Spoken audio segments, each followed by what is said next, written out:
gonna give you a little bit of a tour of my car as is. So I do have tinted windows on the back windows, and I have this shade screen that's built in, but it still lets in light. So I am wanting to create a shade that'll fit perfectly in this window and be light blocking, also a little bit of privacy, and help with the heat in the summer when you're car camping. The first thing that I'm gonna do is just use newspaper to size the windows and cut out a template. In my mind, the template can actually be a little bit smaller than the window because you're gonna put fabric, or I'm gonna put fabric on the outside to make it really stick in there. So if it's okay, if there's like a little gap right there.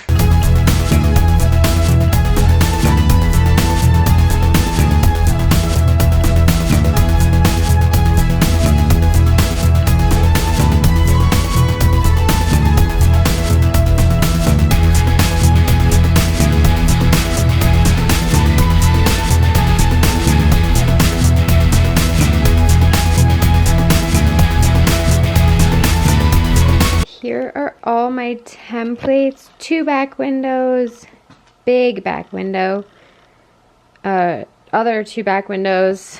Working on this one, I went to the store and bought, this is what you use to actually make them out of. It's called Reflectix. This is $19.99 at Ace Hardware. I had a $5 off coupon, so it's $15 so far. I'm gonna see how far one roll gets me. We are on day 2, and I have this material. I'm gonna take my templates and trace and cut out and see how they fit in the window. I found that instead of going like this, and you kind of maximize space, you end up using less. So this is the moment of truth. Right here. I don't know what side this is for.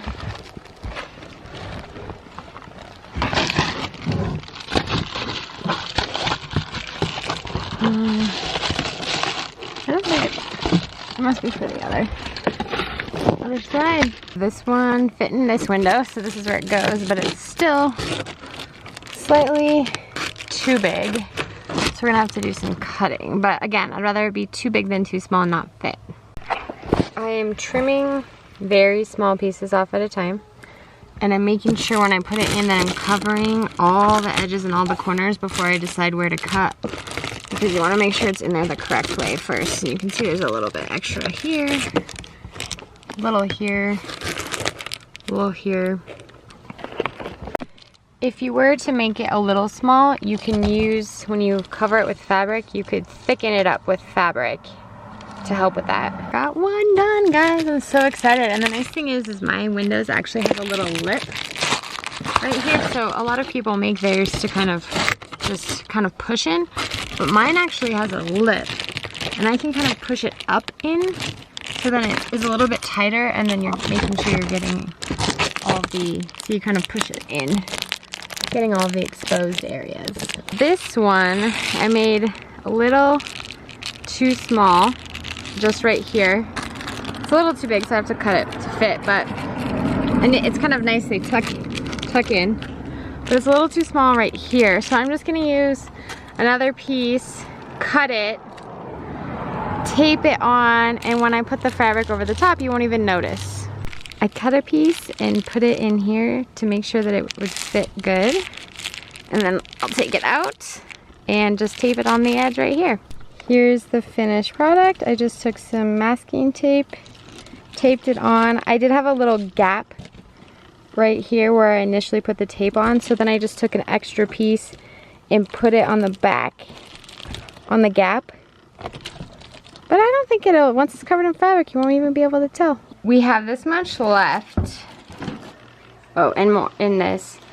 But this is kind of where we get hinky with it, because I believe my back window is going to be slightly too big, and it's definitely not going to be enough, I don't think, for my front window if I had to double up to make the front window. So my options are try to make this work, or go buy the Helix that is, or Reflectix, that is like longer, wider. But I think that's $45. So I'm gonna try to make this work and see what happens. We have this much left over after cutting out the back window, because I think I can use pieces of that to help with the back window. So if I fold this in half, I don't believe this is gonna be enough for my front window. I do have a shade for my front window that doesn't fit it, so maybe I can just use this to actually make the front window shade fit better. I got my trusty helper here. He wants to hang out with Sissy.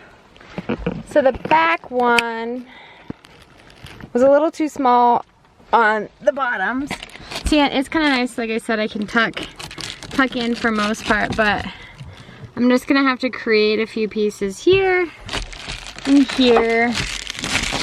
I believe the top will all be nice and tight once I get it built. Additionally, I have been car camping for 2 years now, probably 5 to 10 times each summer / spring, winter. I just found out my car has this feature. There is a handle to my back door right here so that I can open the back from the inside. 2 years took me to get that, guys. Clearly not good at car camping. I have this one all MacGyvered with tape and extra pieces to fit in the back window because the back window has a little loop thing. Officially done with every piece except the front. Woo woo! For the last step, I'm gonna figure out what side is the front and what side is the back. And I bought some white fabric for the inside, some black fabric for the outside, which I'm gonna cut, put one on one side, one on the other, and then use some spray adhesive to adhere them to it just to make them a little bit nicer for camping. I bought 3 yards of fabric, which is just enough to cover these. Unfortunately, this white is a little bit more see-through than I had wanted, so I'm gonna have to go through and take off some of these Sharpie marks if I want it to look nice. But at least I have a sort of template. I cut out the first piece of white fabric, and I'm not really sure I'm loving it because it's so see-through, and because the edges are gonna have Sharpie on them, because you have to trace it.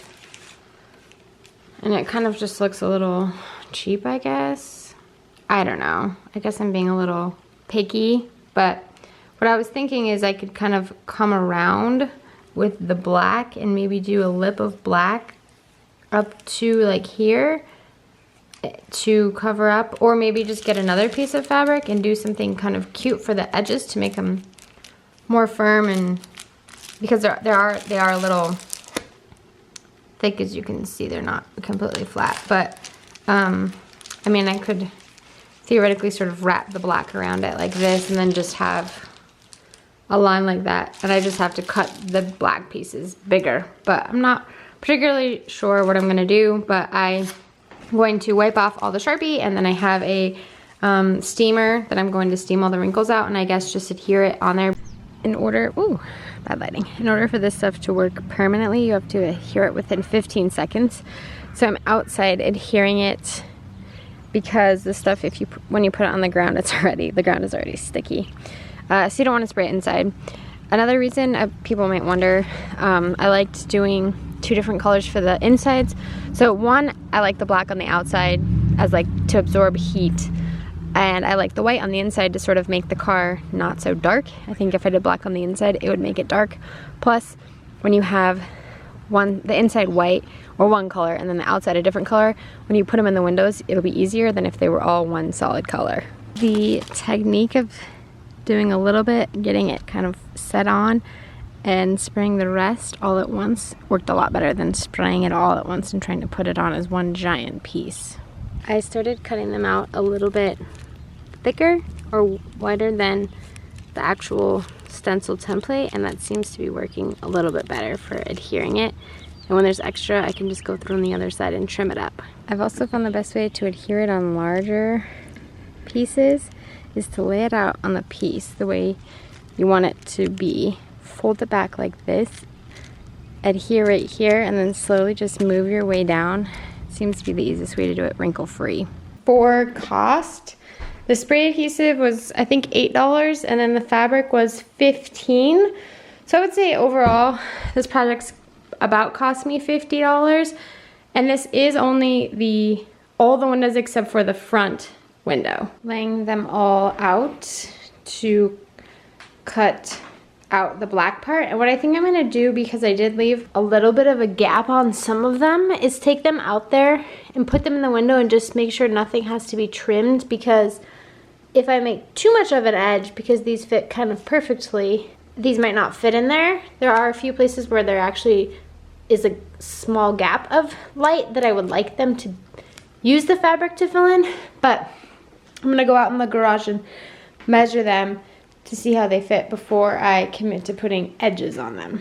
I trialed the ribbon and it did not work very well because it was just really hard to glue down. So someone else online used duct tape to tape all of their edges, so I might just go get like a black duct tape and do it that way instead of using the ribbon. I went to Harbor Freight and got some Gorilla tape in black. The bigger roll was $14.99, the smaller roll was like $8.99, $9. If you've never tried to tape a corner, it's best to cut kind of assorted lines in it and then fold them down like this. Well, these two are stuck together like this, and able to get the smooth corner. This is it done. I'll probably go through and sort of touch up the edges